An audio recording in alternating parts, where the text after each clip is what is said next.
हर हर महादेव सभी को। पुराणों व शास्त्रों के अनुसार मासिक शिवरात्रि भगवान शिव जी को अत्यंत प्रिय है। इसीलिए शिव भक्तों के लिए यह वर्ष व महीना बहुत ही अच्छा होगा। इस बार तो नववर्ष की शुरुआत मासिक शिवरात्रि के व्रत से हुई है, जिस कारण संसार के सभी शिव भक्तों पर भगवान शिव जी की कृपा सदैव बनी रहेगी। जो भी व्यक्ति मासिक शिवरात्रि का व्रत करता है, उस पर भगवान भोलेनाथ की कृपा दृष्टि सदैव बनी रहती है। ऐसे में आप भी मासिक शिवरात्रि का व्रत करते हैं तो इस वीडियो में हम आपको मासिक शिवरात्रि की व्रत कथा व पूजा विधि को बता रहे हैं। मान्यताओं के अनुसार जो कोई व्यक्ति भगवान शिव जी की पूजा अर्चना करता है तथा उनको प्रसन्न करने के लिए व्रत रखता है, तो भगवान भोलेनाथ उसकी सभी मनोकामनाएं पूर्ण करते हैं। शिव पुराण के अनुसार मासिक शिवरात्रि का व्रत रखने वाले स्त्री व पुरुष को मनचाहा वरदान मिलता है। कहा जाता है कि मासिक शिवरात्रि का व्रत भगवान भोलेनाथ को अति प्रिय है। पौराणिक मान्यताओं व शिव पुराण के अनुसार हर मासिक शिवरात्रि व्रत के दिन भगवान शंकर जी की पूजा रात्रि में की जाती है। मान्यता है कि चतुर्दशी वाले दिन रात्रि के समय ही भगवान शिव जी का विवाह माता से हुआ था। हर महीने की कृष्ण पक्ष की चतुर्दशी तिथि को मासिक शिवरात्रि किया जाता है, पर आपको माघ महीने अथवा फरवरी महीने की मासिक शिवरात्रि व्रत के बारे में बता रहे हैं। फरवरी महीने की मासिक शिवरात्रि व्रत 8 फरवरी 2024 के दिन यानी कि आज किया जाएगा। क्या आप भी मासिक शिवरात्रि का व्रत हर महीने करते हैं? तो बहुत अच्छी बात है। आपके ऊपर सदैव भगवान शिव जी की कृपा बनी रहे।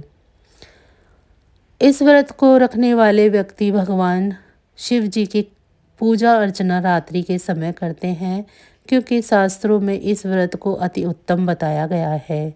इस बार चतुर्दशी तिथि 8 फरवरी 2024 को सुबह 11:17 पर शुरू हो जाएगी।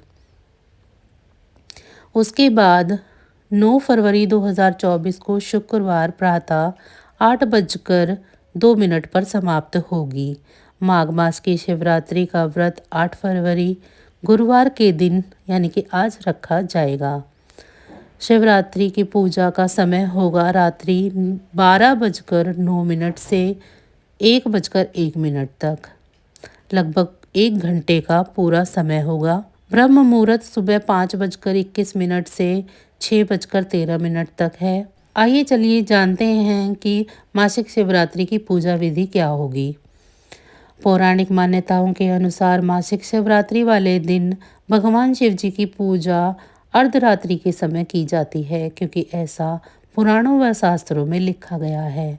इस दिन प्रातःकाल जल्दी उठ स्नान आदि से मुक्त होकर भगवान सूर्य को जल अर्पित करें। इसके बाद पीपल व तुलसी के पेड़ में भी पानी चढ़ाएं। रात्रि के समय भगवान भोलेनाथ की मूर्ति अर्थात शिवलिंग को दूध,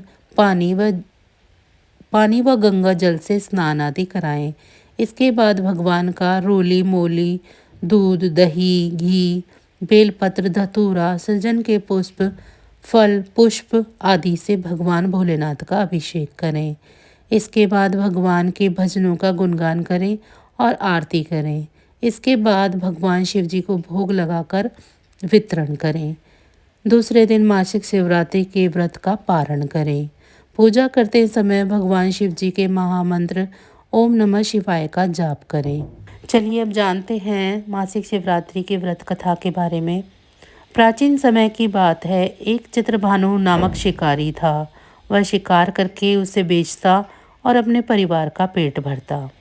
वह उसी नगर के एक साहूकार का कर्जदार था और आर्थिक तंगी के कारण समय पर उसका ऋण नहीं चुका पा रहा था, जिससे साहूकार को गुस्सा आ गया और शिकारी चित्रभानु को शिव मठ में बंदी बना लिया। संयोगवश उस दिन मासिक शिवरात्रि थी, जिस कारण शिव मंदिर में भजन व कीर्तन हो रहे थे और वह बंदी शिकारी चित्रभानु पूरी रात भगवान शिव जी के भजनों व कथा का आनंद लेता रहा। सुबह होते ही साहूकार ने उसे अपने पास बुलाया और ऋण चुकाने के लिए कहा। शिकारी चित्रभानु ने कहा कि हे सेठ जी, मैं कल तक आपका सारा ऋण चुका दूंगा। उसका यह वचन सुनकर सेठ जी ने उसे छोड़ दिया, जिसके कारण शिकारी शिकार के लिए जंगल में चला गया। परंतु पूरी रात बंदी गृह में भूखा प्यासा होने के कारण वह थक गया और व्याकुल हो गया, और उसी प्रकार वह शिकारी शिकार की खोज में बहुत दूर तक आ चुका था। और सूर्य अस्त होने लगा तो उसने सोचा, आज तो रात जंगल में ही बितानी पड़ेगी। ऊपर से कोई शिकार भी नहीं कर पाया जिसे बेचकर सेठ जी का ऋण चुका देता। यह सोचकर वह एक तालाब के पास पहुंच गया और भर पेट पानी पिया। उसके बाद वह एक बेल के पेड़ पर चढ़ गया जो उसी तालाब के किनारे था। उसी बेल पत्र के पेड़ के नीचे शिवलिंग की स्थापना हो रही थी, परंतु वह पूरी तरह बेल के पत्तियों से ढका होने के कारण उस शिकारी को दिखाई नहीं दिया। शिकारी चित्रभानु ने बैठने के लिए बेल की टहनियां व पत्ते तोड़कर नीचे गिराए। संयोगवश वे सभी टहनियां और पत्ते भगवान शिव जी के ऊपर गिरते रहे और शिकारी चित्रभानु रात्रि से लेकर पूरे दिन भर का भूखा प्यासा था, और इसी प्रकार उसका मासिक शिवरात्रि का व्रत हो गया। कुछ समय बाद उस तालाब पर पानी पीने के लिए एक गर्भवती हिरनी आई और पानी पीने लगी।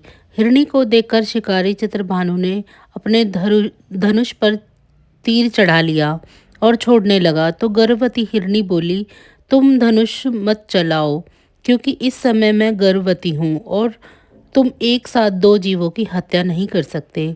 परंतु मैं जल्दी ही प्रसव करूंगी, इसके बाद मैं तुम्हारे पास आ जाऊंगी, तब तुम मेरा शिकार कर लेना। उस हिरनी की बात सुनकर चित्रभानु ने अपने धनुष को ढीला छोड़ दिया। इतने में ही वह हिरनी झाड़ियों में लुप्त हो गई। ऐसे में जब शिकारी ने अपने धनुष की प्रत्यंजा चढ़ाई और ढीली करी तो उसी दौरान उस कुछ बेलपत्र के पत्ते झड़कर शिवलिंग के ऊपर गिर गए। ऐसे में शिकारी के हाथों से प्रथम प्रहर की पूजा हो गई। कुछ समय बाद दूसरी हिरनी झाड़ियों में से निकली। उसे देखकर शिकारी की खुशी का ठिकाना नहीं रहा।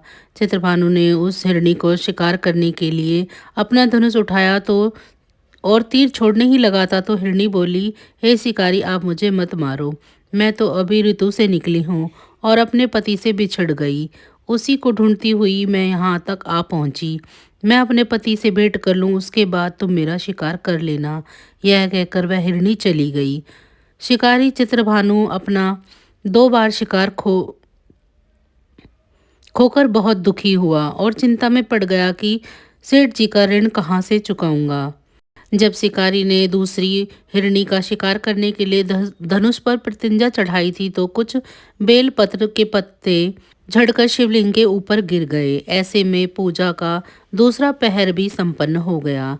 ऐसे में अर्धरात्रि बीत गई और कुछ समय बाद एक हिरनी अपने बच्चों के साथ तालाब पर पानी पीने आई। चित्रभानु ने जरा सी भी देरी नहीं की और धनुष पर प्रत्यंजा चढ़ाई और तीर को छोड़ने लगा। इतने में ही वह हिरनी बोली, हे शिकारी, आप मुझे मत मारो, यदि मैं मर गई तो मेरे बच्चे अनाथ हो जाएंगे। मैं इन बच्चों को इनके पिता के पास छोड़ आऊं, जिसके बाद तुम मेरा शिकार कर लेना। उस हिरनी की बात सुनकर शिकारी चित्रभानु जोर से हंसने लगा और कहा, सामने आए शिकार को कैसे छोड़ सकता हूँ? मैं इतना भी मूर्ख नहीं हूँ, क्योंकि 2 बार मैंने अपना शिकार खो दिया है, अब तीसरी बार नहीं। हिरनी बोली कि जिस प्रकार तुम्हें अपने बच्चों की चिंता सता रही है, उसी प्रकार मुझे अपने बच्चों की चिंता हो रही है। मैं इन्हें इनके पिता के पास छोड़ आऊं, जिसके बाद तुम मेरा शिकार कर लेना। मेरा विश्वास कीजिए शिकारी राज। हिरनी की बात सुनकर शिकारी को दया आ गई और उसने उसे जाने दिया। ऐसे में शिकारी के हाथों से तीसरे पहर की भी पूजा हो गई। कुछ समय बाद एक मृग वहां आया और उसे देखकर चित्रभानु ने अपना तीर धनुष उठाया और